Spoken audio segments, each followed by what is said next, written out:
Good morning, and thank you all for joining us today. I am Richard Mota, Government House Communications Director. We are gathered here at Government House in St. Croix for an exciting and momentous occasion as Governor Albert Bryan Jr. prepares to announce a landmark partnership that will have a transformative impact on the Virgin Islands and the broader Caribbean region. This initiative represents a major step forward in advancing our regional, economic development, trade relations, and transportation connectivity. It also creates new opportunities for the people of the Virgin Islands and strengthens our role as a vital player in the Caribbean economy. Governor Bryan will share more about this historic collaboration shortly, and I assure you, this is just the beginning of a new chapter for St. Croix and the USVI as we move forward a more prosperous and interconnected future. Today, you will also hear from Anthony Weeks, USVI Special Economic Envoy and President and Managing Director of SETI Inc., Raphael D'Angeli, Vice Chairman of Connect Caribe, Chief Executive Officer and Technical Director of CARICOM Private Sector Organization. Dr. Patrick Antoine was supposed to join us virtually, but unfortunately we have some technical issues with that connection, and so we sincerely apologize for that. And of course, the Honorable Governor Albert Bryan Jr. We also have some other very important stakeholders who we would like to acknowledge today as well. Mr. Brendan Mohammed, President of the Cargo Division for Connect Caribe, Rudy Rampersad, Board Member of Connect Caribe and Chief Operating Officer of Ramps Logistics, Alex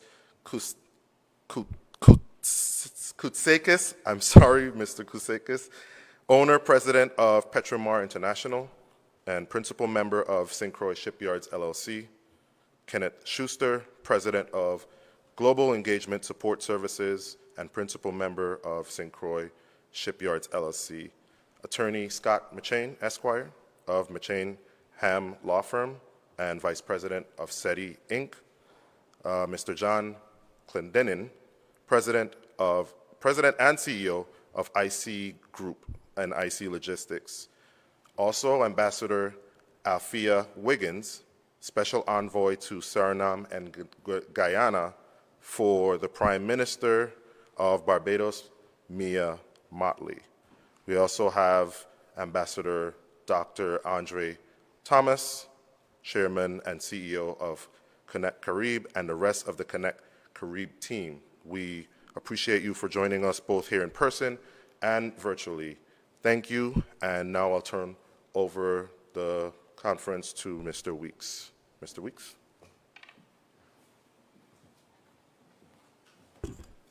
Thank you, Richard. So, over a year ago, we started this mission, this journey. When the governor appointed me as Special Economic Envoy, I made a commitment to him to really position the U.S. Virgin Islands, particularly on St. Croix, as a major industrial hub. There's precedence there because obviously for 60 years we've had a major a driver of the economy, which was the refinery, and they're in the process of trying to restart. But this is why it's important. There are 50 states in the United States, but there is a special designation of St. Croix in so many different ways on a federal level. And we have not done what I think we should be doing in terms of leveraging St. Croix to be the juggernaut it should be in the global market. So a year ago, Governor Albert and myself and some other delegates, we went to the New York Stock Exchange, met the senior level executives there. We also went to Taiwan. We have the special relationship with Taiwan. And then a year ago, we also had the summit here. Today, momentous occasion is an extension of that. And what does it mean? My colleague and I, Attorney Scott McChain, we founded the St. Croix Economic Development Initiative. And we felt, while we look at this local economic situation, it was important to position the U.S. Virgin Islands to be a major force facilitating trade, commerce, and capital markets. And so I'm pleased to announce today, formally, that we've created a public-private partnership, a macroeconomic development policy initiative called the Caribbean America's Single Economy. Why is that important? Back in 1989, CARICOM commissioned a study to create the Caribbean single market and economy. CARICOM is a 15-member state which include Guyana and Suriname, even though they're in South America. The U.S. Virgin Islands and Puerto Rico are authorized to participate as observer in CARICOM. We can't be a member state. Coincidentally, while I was driving the private sector side of the discussion, Governor Albert Brown was doing the government-to-government drafting of the technical document for a relationship between the U.S. Virgin Islands and CARICOM. And today is that landmark, historic event where, going forward, we are now going to we're going to build the maritime network. The players that you see here today are the players that are going to be responsible for building that maritime network throughout the entire Caribbean. So literally, when we talk about the United States being a contiguous state, bridges, tunnels, highways, water ferries, what we're literally doing now, we're building this network of passenger and cargo ferry that will connect all of the Caribbean coming from South America, Suriname, up to the U.S. Virgin Islands. They're going to be three major hubs: Trinidad and Tobago, Barbados, and St. Croix, U.S. Virgin Islands. And the reason that's important, we're going to open markets on both sides. We're going to represent companies that want to do business within the United States.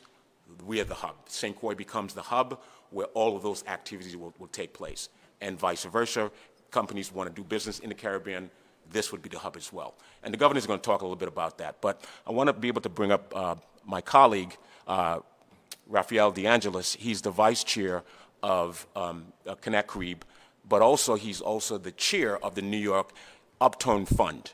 They're the investment banking firm that's responsible on the governmental and private sector side to talk about where the money's going to come from to build out these initiatives. So I want to be able to call up my colleague, Raphael, to the podium. Thank you, Anthony. Thank you, Governor. 3 years ago, we had a vision in New York with Dr. Thomas in how can you bring the Caribbean people together? How can we bring economic prosperity for this region? And we identified one key element that is fundamental for success: connectivity. The reason that economic prosperity hasn't happened in this region is for the lack of connectivity. So we thought, wow, what if we start creating routes of boats and we create a project called Connect Caribe that people could simply go from one island to the other, or more important, produce a product in one island and ship to the other at a very low cost. So what it started as an ambitious project is start taking shape first within the Caribbean region, and then eventually evolved the leadership of the governor of the Virgin Islands into saying this is actually aligned with our proposition in the region.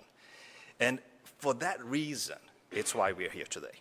It's actually the biggest consequence of what we're creating here. It's a change of culture. Instead of looking at the islands as separate elements of an organism, we start looking as one. The same way every successful country in the world looked at each other. The United States is the United States. What we're trying to create here is the united countries of the Caribbean with the leadership of the Virgin Islands and certain other region. It has been a dream of mine and a dream of Dr. Thomas. And we got so far on this, but we need the United States leadership into actually creating the economic dynamic across the region. We have talked to shipping companies to guarantee them a rate between countries as low as ground rate for standard express packages. So that will boost e-commerce platform across the region in a $4 billion business estimated by CARICOM today. And we're really looking forward to start that going using St. Croix as our major point of interconnectivity between the United States and the Caribbean community. I guess you come.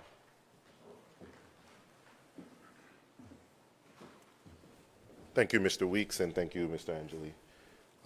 Ladies and gentlemen, please join me as I introduce the Honorable Governor of the U.S. Virgin Islands, Governor Albert Brown, Jr. Governor.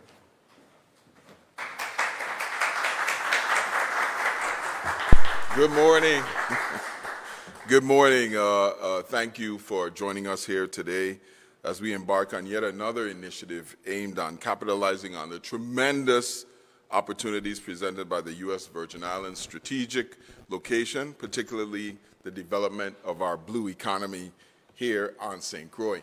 Yesterday, we had the launch of Department of Education's first two major projects in St. Thomas with the rebuild of the Charlotte Mali High School and the Bertha C. Bushelta renovation. It was very well attended. People are all excited about it. We also are celebrating the launch and the continuous wins for USVI rebuild, which is $8 billion worth of contracts. We now have actually awarded the project management piece of that. One of the billion-dollar contracts is just about to be awarded.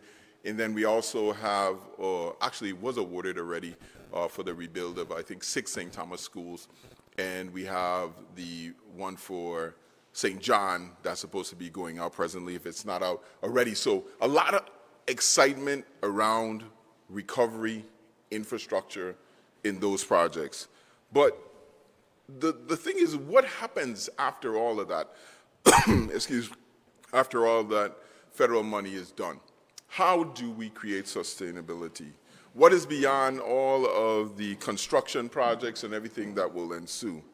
See, from the very beginning of my administration, I've emphasized the importance of harnessing the potential of not only our maritime resources, but also our Caribbean resources. In my first address, I mentioned, for too long we have governed with our backs to the water. Today's signing of this memorandum of understanding is just one more step forward in ensuring that we turn toward the water and take full advantage of the economic benefits that lie within our reach. Today's partnership with Connect Caribe, a subsidiary of Pleon Group of Barbados, represents a major move in strategy to grow the territory's blue economy and tap into the vast transshipment opportunities that exist in this region. Through this MOU, we're launching a lot of things, but I want you to recognize the significance of what we have here. We have government leadership connecting with CARICOM and other Caribbean islands. As you know, I've been making a lot of moves introducing ourselves to our Eastern Caribbean partners, but you also have the private sector interconnecting. Later on today at Government House, we will be having the openings cocktail for the South Shore Investor Trade Roundtable. Why is this significant? Because this is just another piece of putting together the future of St. Croix and essentially the future of the Virgin Islands. The real economic growth that's left to be seen is on the Big Island. We've been saying this for years, but now we have pieces coming together. We have a refinery owner that really has a broad outlook on what we could do with the property, including refining. We have the South Shore Free Trade Zone economic policy piece that is in place, which looks at how do we import products, add value to them, and export them. We have the Renaissance Group that is looking at the sale of that property, and we're working with them hand in glove to make sure that we facilitate it in a way that promotes economic growth. And then we have this MOU going on today, which is really the first major move in terms of developing that area and seeking to form trade alliances with our Caribbean partners. Big day, huge day. I really want to thank Anthony Weeks for the work that he has done on this. He has been working at this for quite some time. And the conversation has been around for quite some time. But we now have access to the investors that want to look at these properties, want to look at St. Croix as a worthy investment for the future.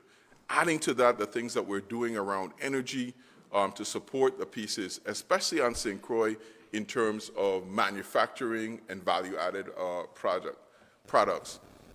We are also making a lot of other moves in terms of bringing the Caribbean closer together, whether that be our work with CTO and working to find ways to connect the Caribbean through ferries, through air, and through direct flights. The growth of the Caribbean as a region is all tied together. And we want to be the center of that initiative. So I want to thank my partners that came out today for the signing of this MOU, because there's some effective business, what we will say, foundations that will be set here, not only for the Pleon Group and Connect Caribe, but also for the rest of the Caribbean that is watching to see what is going on. What will this allow us to do? more business on business, business to business dealings, more communication with our business people in the Caribbean, and absolutely coming together to go to Washington and promote the Caribbean as an economic initiative on a whole to the nation. One of the things that we've been trying to do is to create an economic initiative for the Caribbean through both the Trump administration and the Biden administration. And this partnership helps us puts us closer to that. In the Caribbean, the Virgin Islands is often isolated. It's not a part of what is going on. But there's so much that this MOU is going to allow us to do together, whether it's manufacturing, agriculture, energy, education and training, even healthcare. Workforce development, which we are huge on now. We have so much work to do. But direct investment in our economy with the people of the Caribbean is so important. Lastly, I want to say, I think what is important about this is the development of homegrown enterprises. You know, the people that raised me and the people that laid the groundwork for who we are today, develop a middle-class economy in the Virgin Islands using the government. Created government jobs in order to employ people. They encourage young people to join the government and stay in the government and work 30 years. We are embarking on a new Virgin Islands economic framework. It's a framework where Virgin Islanders should be the ones who are building the hotels, starting the businesses, doing the construction companies, not by themselves, but with partners, but certainly as players to the table that allow for our economic growth. So I really want to say thank you again to Anthony, Raphael, for leading this. It's a tremendous piece of work today, and encourage people to come to our investor roundtable tomorrow. I think it's tomorrow, all day long. We're going to have investors touring the South Shore Economic Trade Zone to look at different things that we have to offer there. This is going to be at the Port Authority, and I'm sure these gentlemen and ladies will be there as well to bring on a new era in economic development for the island of St. Croix and for the Virgin Islands government. Thank you. I'll take some questions from the press.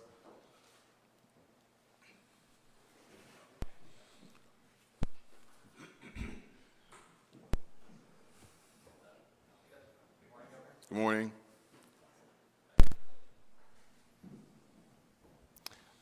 Hi, so Kim McAvoy with the Daily News. When we talk about placing St. Croix as a trade hub, are we talking about developing more infrastructure on the island to accommodate increased marine traffic, or is it using what we already have on the South Shore? I mean, what does this look like practically for people who are going to be driving on that part of the island for the next few years? I think, thank you for that question. I mean, St. Croix already has tremendous infrastructure. Between the refinery and Frederiksted, we have 2 deep water ports. You put in a container port, if you consider that separately, we have 3. And then Renaissance has an additional deep water port. The refinery has at least 4 different power plants included therein. Plus we have the resources of the terminal. There's water in the refinery as well too. We added that to at least 3 huge solar farms that we're building now for St. Croix. We have a lot of land. St. Croix has a higher unemployment, so we have a human resource. We have the University of the Islands, the University of the Virgin Islands. So we have a lot of initial resources, but we're building out even more. It's always been my opinion that, I mean, and if we could, we would have acquired the Renaissance property a long time ago. It's a huge resource for us because it's already zoned industrial. We got 17 megawatts of power at Diageo right now generating power. And one of the things that we did when we created this South Shore plan is that we allowed for power energy to be traded. Long term, we want to be able to get to a point where we could offer energy packages to manufacturers coming to St. Croix so that for once it will make sense again for them to get the EDC benefits, because manufacturing left because incredible amounts of power, the cost of power. But if we get that down, the addition of robotics and AI to complement the already workforce that we have, these are the things that we're going to be trying to build out. We still have a lot of flexibility in the dollars. Like I said, we're going to be building out infrastructure for the next 10 to 15 years. Remember now, we also have there'll be a new King Airport. There'll be a new King Airport, but there'll also be a new Henry Rosen Airport here in St. Croix too. So that opens up a host of possibilities, not only for passengers, but for cargo as well. Thank you. And so, as to the economic benefit to Virgin Islanders, is that going to look like just more jobs in this sector, or can you speak a little bit more about that? Yeah, the one thing, and I love these conversations because, when we passed the Hotel Development Act, it took 10 years for a hotel to be able to take advantage of that. That's the Marriott Frenchman's Reef. If you look at the EDC stuff that we passed extending the amount of years that you could get EDC benefits, you're looking at, when you look at downtown St. Thomas and Post Office, you're seeing EDC companies now building buildings. We got some big announcements next week again about EDC investment in downtown Charlotte Amalia. So economic development takes time. It's not a today, tomorrow thing. And that's why this is so crucial, because these are the seeds that will provide shade to our children. I don't think the full impact of the South Shore Economic Trade Zone is going to be felt next year or the year after, but this is the initial impetus that's telling the world that we're open for business. We want to work with people. We have an energy solution in the Caribbean, and we want to be part of the Caribbean conversation because we have been excluded, mostly by choice, but there are also some other things that went on there with the State Department. I have to say it was incredibly difficult to come along this way to be an associate member of CARICOM, and as I'm trying to firmly make the Virgin Islands a fixture in that conversation, so succession may be the next governor can participate in that conversation and it won't be lost. You touched on it a little bit, but my last question was going to be about working with the federal government, both to secure this MOU and also just to develop a relationship with CARICOM. Can you speak a little bit about that process? Yeah, we were bought as a strategic entity in 1917 by the U.S. For war or to avoid war or to manage in wars. Since then, we haven't really established a strategic position in terms of national policy. The Caribbean is growing. It's over 60 million people in the Caribbean basin, and there's no clear-cut policy by the U.S. We've had China and Taiwan and other countries investing heavily in the Caribbean. And being so close to the U.S. mainland, we really haven't seen that in terms of policy or in anything else. One of the great examples of this was COVID. We cruise ships, which bring 90%, 70% of our passengers to our shores, we had no assistance from the U.S. government in ensuring that cruise ships were safe or that they had any kind of sustainability. Those ships are the lifeblood of our economy. If they can't come, we don't get tourists. And then we have no support around that. Creating a stronger Caribbean voice, not only in tourism, but in trade. How do we get more Caribbean products on shelves in the United States?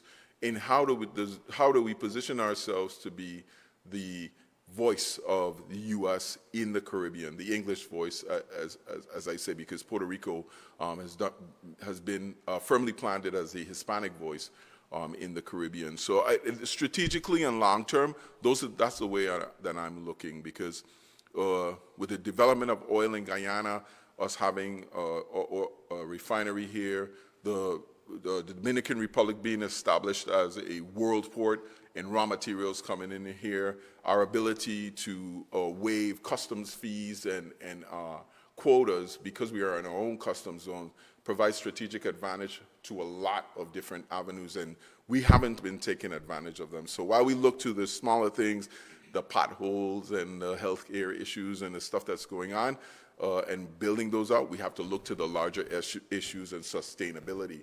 What's at the end of this decade of progress and construction?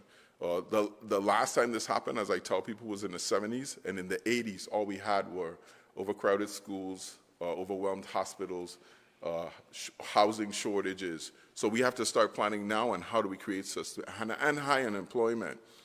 How do we create now or do now the things that will provide the sustainability and the transition into a new VI economy? Hi, good morning, Governor. Jesse morning. Daly with The Source. Nice to meet you in person. Nice to meet you. So you actually answered some of my questions through Kit's questions, but you briefly mentioned that it takes time to see results, and it sounds like this initiative is going to be laying, as you said, the seeds for success, and I think it sounds wonderful for the island of St. Croix. When do you expect to really start seeing things moving and seeing these results? For example, seeing more ferries, more flights interconnecting the Caribbean and using St. Croix as this hub or one of the hubs. Well, we're seeing it already. I should say Virgin Islands, because we have St. Croix specific things, and then we have regional, wider territorial subjects. Like right now, just for example, Cape Air's daily flights to Nevis. We just went down to Nevis and used that flight as connecting us to Nevis more readily. We also have flights out to Anguilla. Trying to get larger European flights into St. Croix has always been an initiative recently of the Virgin Islands. Recently, Commissioner Bushelta was in Bahrain doing talks at the Routes Conference and presenting about those opportunities in the Virgin Islands. St. Croix, I really see as regaining our excellence through AI and robotics. And the key to that is through low energy. When you look at the future, people, the pandemic gave us a little preview of what it's going to be. People want to live in beautiful places and work anywhere. And I think St. Croix, as I call it, the last residential island, this is the last island in the Virgin Islands where you can make a reasonable salary and still afford to buy a house, have a home, send your kids to school. That is becoming more and more difficult on St. Thomas, and is absolutely impossible on St. John. So this island also has the most land available for use, and like I said before, the most resources. So when you look forward, I think our construction will create labor shortage for the next 4 or 5 years. Then it'll peak and then it'll start to drop off. At this point, projects that we're talking about now with the economic free trade zone, banking, financing, and other things that we're delving in should start to take off. The other thing is the company of today uses robotics to supplement workers. So having low energy will allow for robotics to come in. It'll still need people to do things, but it will be less of a reach. Because if just for example, a small manufacturing company was to come here now and say, I need 500 workers, that would be hard to do. But if they only need 200 because they have a robotic supplement, that's something that we can manage. So that's my thoughts on what the future is and how we're moving today to be able to take advantage of those resources. Thank you. I just had one more question that I thought of as you were speaking. Because this will take some time, and you mentioned you're open to working with the next governor of the Virgin Islands, will you be involved, and how involved will you be in this, moving forward? I think it's a tragedy. Oftentimes people look down on the governor speaking to the previous governor or previous governors, but I think that should be a font that anybody should be able to dip into and get the information and knowledge. I mean, I have so much in my head that will never be memorialized to paper.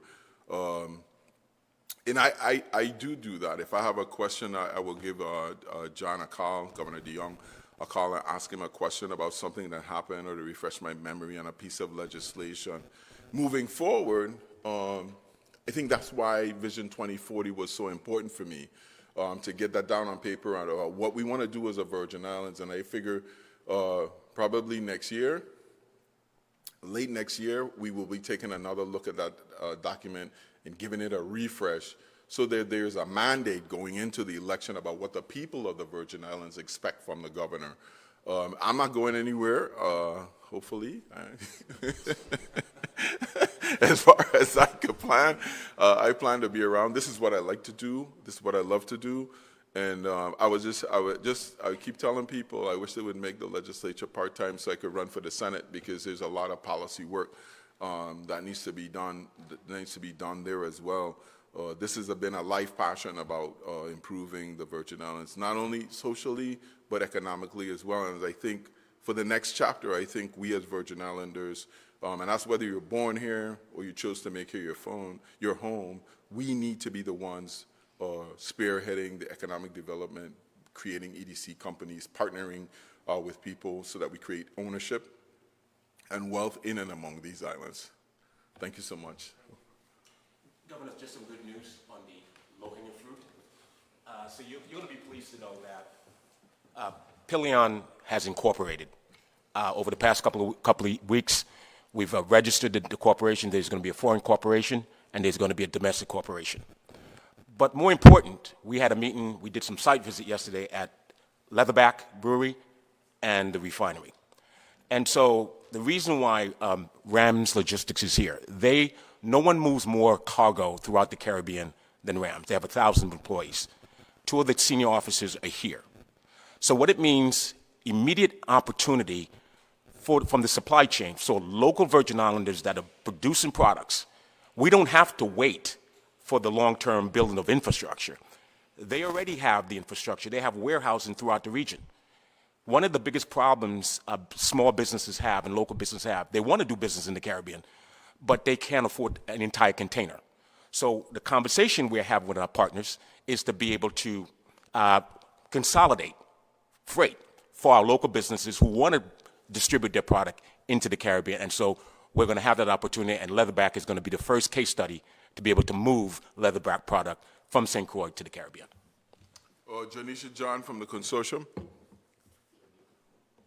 Janika Simon, Governor, you've had a great weekend. I am taking it.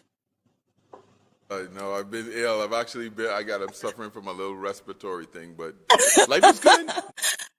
You say it probably affected Governor, my brain. I don't know why I calling you Janisha John. Governor, I think you and I share a similar enthusiasm for the idea of connecting the Caribbean, both cargo and passenger, with maritime. I have a number of questions for the representatives from Connect Caribe. Barbados Today in January of this year wrote an article that said that the service would be scheduled to begin in the last quarter of 2024. Is that still on target? And can they speak a little bit more about that? You know, we did do rounds of funding on this. We raised it 75% financing. We were able to guarantee it for this. This is a very large infrastructure. We estimated the total cost of the Connect Caribbean in 5 years is a $400 million investment. So what they identified is the main routes that they want to go on phase 1. So we are actually finalizing that study to see which is the first 2 routes that's going to be more economically feasible. You know, it's good to clarify to people that it's not about jumping and putting the boats to run. You know, a lot of business that has been done in the Caribbean, everything's too rushed. Everything has no master planning. It doesn't have economic accountability. And we actually advised this organization from New York, and we told them, look, guys, I would rather if you do a plan that it can actually happen with solid financing for 5 years than to run it into short term. But I do expect the change in the maritime project to be online, at least with the first boat, within the next few months. And we're going to start on phase 1, it's just 1 route, and then we're going to go in phase 2 and phase 3. So every system go online on a predictable time, but also where there is economic demand. Because it's a change of mindset. All of a sudden, all the economy in the Caribbean has to accustom to the idea that I can send my product from one island to the other at a very cheap rate. And that's where we are at this moment. And Dr. Thomas will be the person that actually can answer this better than I can, because he's the one that led the negotiation out of Barbados. Impact to the U.S. Virgin Islands. Keep in mind, the U.S. Virgin Islands was the last leg, 3 legs. As I shared with the governor, in terms of the planning of the route, what's going to happen is now that St. Croix has become a major hub now, we're going to now have a vessel designated to the Virgin Islands for the movement of people and goods, interconnection of our local economy. So the first quarter, or the end of the first quarter, is supposed to be the anticipated launch. What I'm aiming for now that the Virgin Islands is going to play an important role in this process is to be able to leverage our federal resources to now have a vessel come online as early as possible, because, as you know, it's not cheap to fly between St. Thomas and St. Croix. It's expensive, And so therefore, we believe that we can mitigate the economics and make it more affordable to promote inter-island economies and make the economy stronger through having a vessel that will serve the Virgin Islands and then continue on sending passengers and cargo to the rest of the Caribbean. So what I'm understanding from that is the initial launch of the service is being expected to happen now in Q1 2025, with St. Croix coming online sometime after that. Is that correct? Yeah, they're saying that is correct. Okay, and the article also made mention that there are 3 vessels that Connect Caribe currently has. Is the vessel that will service, as you said, or be designated for St. Croix an additional ferry, You know, the 3 vessels making it full? the 3 vessels they first allocated for this has some issues on the cost running. You know, we had conversations with the European Union, and to facilitate our financing, they wanted vessels that actually run in the biofuels. So vessels are required to actually have a conversion. There's a lot of details that go into selecting the vessel on this, but we will have an announcement of negotiation partnership that we have on the vessel line and the vessel model that is being selected, due to the fact that there is variations of time of going from one island to the other. Some of those vessels, they have to have overnight cabin. Some of them don't. We have cargo needs projections as well, based on the studies of other shipping lines like FedEx, DHL, that they can come into this market on the overnight transportation system. So there is all these pieces coming together that it would be speculative for me to give you something that it's not for sure until we actually finalize the specs needed to fulfill the needs of the region. Okay, so what I understand from that is currently you're still working towards pinning down your fleet. The right fit for the market demand, so the company actually can sustain itself for the long run.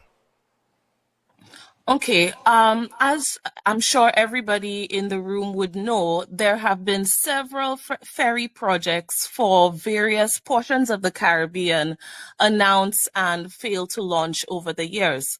I know you mentioned that you've been undergoing rounds of funding. In January, it was reported that you had secured an initial investment of $50 million US, and today you said that the 5-year plan looks like requiring an investment of $400 million US.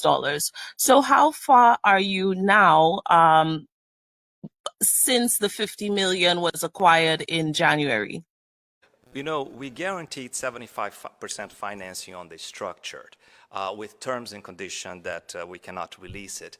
But the point that I wanted to explain it to you, it's what kind of ferry project was developed in the past and what kind of ferry project we're developing today. I think the Caribbean people needs to understand that the major focus of this ferry system has always been food stability. I know that everybody loves, you know, festivals and moving people around, but our biggest concern from day one on the system is how can I get a producer from Barbados to send food to another island? Because importing $17 billion for food and the food cost of the region is a great economic distress across the region. So the Caribbean people should be focused, I want cheaper food. I want the transportation to happen for me to be able to eat better. For my economic development between one island to happen, I don't have to run trade deficit in the level that they've been running for years and having all the socioeconomic unrest that we have across the region. So this ferry service, it's not about just moving people. The emphasis always been about moving cargo. We are promoting trade. So everybody has to look at this and say, okay, I'm going to make a plan because I'm going to open a business because I want to create a trade platform that I can trade with the other islands. This never been even dreamed in the Caribbean because the transportation infrastructure based on airplanes doesn't work. We don't have a choice, but it is up to the people of the Caribbean to rise up and demand their government to respond as quick as possible to a full integration into the system. It is the people's responsibility. We put the project, we bring the financing, but without people believing and fighting for, you know how it is. You know, this is a time for people across the region to rise up and say, I want this. I want to pay less for food. I want to have economic opportunity. And we are showing you the way. And it's up to you guys, because we can provide the funding, we can provide the structure, but the bureaucratic system within the islands is a major deterrent. And that has to change. And the responsibility also falls in every citizen of the Caribbean that vote for their government. Very much appreciate that perspective. Final question for you, and then I have one for Governor Bryan. What other regional governments do you currently have signed MOUs with? We only negotiated with CARICOM private sector. We took this project to the private sector because for 40 years, government across the region hasn't been able to agree in a policy of boat connect across the region. So we had to go, and I'm very thankful for the existing information of CARICOM and the CARICOM private sector, because they explained it to us, this is our mandate. This is our mandate, is to connect the islands. And you guys are the first one that put a cohesive, a master plan that the key players are from the Caribbean.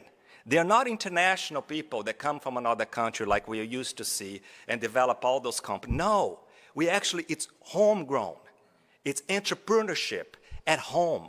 That is the biggest thing here. This is the first project that we have home entrepreneurship leading this project. And that is where we are today. But we work directly with CARICOM private sector division. Thank you. And Governor Bryan, one question from me. Can you or what can you share about the government's responsibilities as it pertains to the MOU that's signed today? What is the government expected to do to help this this service launch? I want to just emphasize something that he said.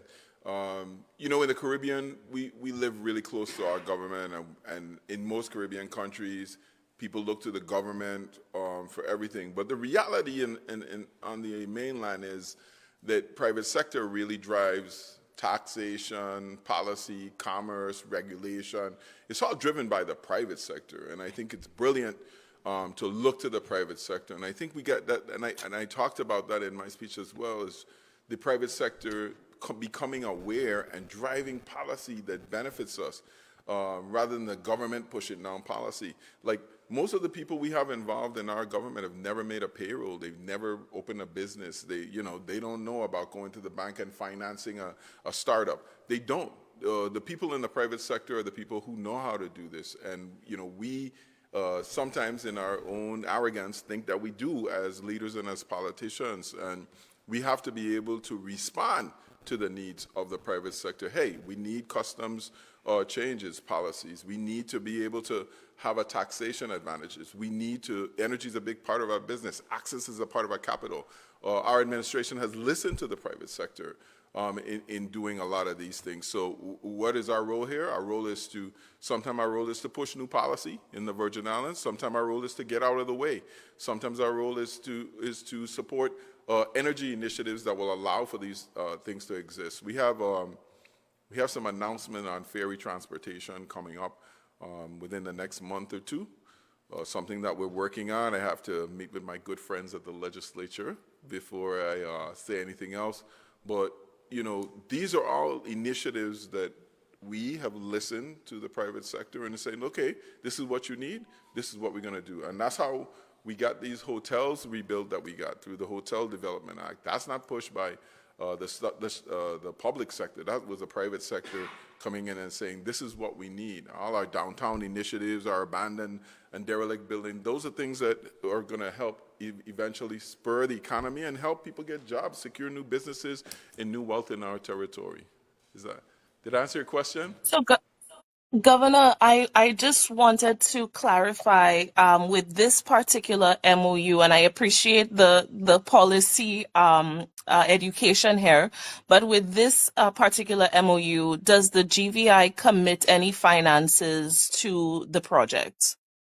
There's no there's no direct investment, but we do commit other resources such as the South Shore Economic Trade Zone study that determine whether or not shipbuilding would be viable. Those are the type of resources that we commit to. And we don't do so formally. We just say we collaborate, work together. But it's huge because it's a, like Raphael says, it's Caribbean, it's trans-Caribbean, it's by Caribbean people, and it's definitely leading edge as we can and already have some of the policies in place that will allow this to grow in our environment. Thank you so much, Governor. I do agree with you that it is huge, and I wish every success to this project. Thank you, Janika Simon. All right, I think that's it for us. We're going to sign this document and make it official.